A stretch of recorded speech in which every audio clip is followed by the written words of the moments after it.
Today, I will show you how to eat a high-protein vegan diet and why it is important. I'm Jessica Carvad. I'm a vegan health coach for women and menstrual cycle expert, and I'm excited to tell you today why a high-protein diet as a vegan is important. When it comes to veganism in general, and you Google a vegan diet, you will find many different ways on how to do that. You will find articles, influencers, nutritionists, and everyone has their own opinion about how to eat a vegan diet. When I first went vegan, I had no idea what I was doing. And I tried to follow everyone online, all of those influencers, everyone that was telling me how to do it the right way. And I very quickly realized that I was not doing it the right way and I was not consuming enough protein, which made me feel sluggish, it made me feel bloated. I ended up gaining weight. I just really didn't feel like myself. Within some time, I realized, okay, protein is incredibly important, and I'm gonna give you the reasons as to why you want to make sure you're eating an adequate amount of vegan protein in your diet. The very first thing on a vegan diet is satiety.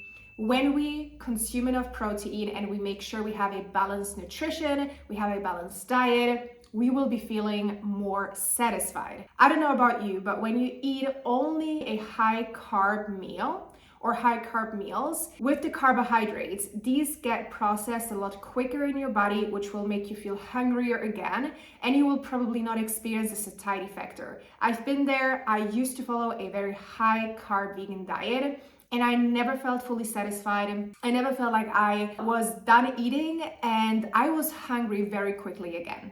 So upping your protein is gonna help you with satiety levels. The second thing, very important, especially if you're a woman, hormonal health. For hormonal health and for a healthy menstrual cycle, you want to make sure you are consuming enough protein. What does this mean? For those of you who have not been following me for a while, I speak about the menstrual cycle a lot. Your menstrual cycle is not only your period or your ovulation. Your menstrual cycle goes through 4 different phases. In each of those phases, your body goes to different energy levels, to different caloric needs. And so with this is that you want to make sure that you eat enough protein. When we eat high carb meals, this can make our blood sugar go crazy. That's something that we want to avoid for hormonal health. So if you feel like you're struggling with PMS, with cravings, with heavy or painful periods, increasing your protein intake can really do a lot to your well-being. So make sure that with every meal that you consume, you eat enough protein. In this way, your blood sugar is gonna look like this, and that's also gonna keep your hormones stable. The third important factor is cravings. I don't know about you, but I just mentioned it before. When you don't know how to eat a balanced vegan diet and you're not eating enough protein, you're going to experience cravings. Sometimes those cravings are for maybe not so healthy foods. Sometimes those cravings also actually tell you what it is that you're missing, right? So make sure that you eat enough protein so that your cravings can calm down and you no longer have to indulge. The next point is digestion. When I went on a high carb vegan diet, my digestion went nuts. I was bloated, and that was the reason because I was eating way too much fiber. When I first went vegan, when you go from an omnivore diet to a vegan diet, all of a sudden your fiber intake can go through the roof and your body is not able to digest so much fiber. So with adding enough protein and making sure your meals are balanced with enough fat, carbs, and protein, your body will be able to absorb its nutrients a lot easier, and your bloating should diminish and your digestion will be a lot better. And a very important point as well is to maintain and gain muscle. Especially for us women, when we get older and eventually move into perimenopause and menopause, we are no longer able to digest nutrition the way we did before. Especially carbohydrates are a lot harder for us to digest. So making sure that we are eating enough protein and we're helping our bodies maintain and gain muscle is also going to be very, very helpful, especially if you work out at the gym, because the older we get, the harder it will be for us to gain muscle and to maintain the muscle mass as well. So just making sure you eat enough of it and you're going to be healthy. Now, next, I want to speak about a good vegan protein sources. So when it comes to good vegan protein, there are a lot of opinions out there. The truth is, every single food has some type of protein in it, if it's in large quantities or if it's in very, very small quantities. Now, what we want to do when it comes to a high vegan protein diet is we want to look at very clean, good vegan protein sources. I'm going to distinguish between primary protein sources, secondary, and then sources that are going to help you pump up protein, but are not primarily high in protein. So the primary protein sources are anything from tofu, tempeh, seitan, textured vegetable protein, protein powder, and of course, meat alternatives. Secondary protein sources are anything from beans, lentils, chickpeas. These sources, yes, we call them protein sources. In majority of the cases, a lot higher in carbohydrates, right? So when you look at the ratio, you will see that you're actually eating a lot more carbs and protein.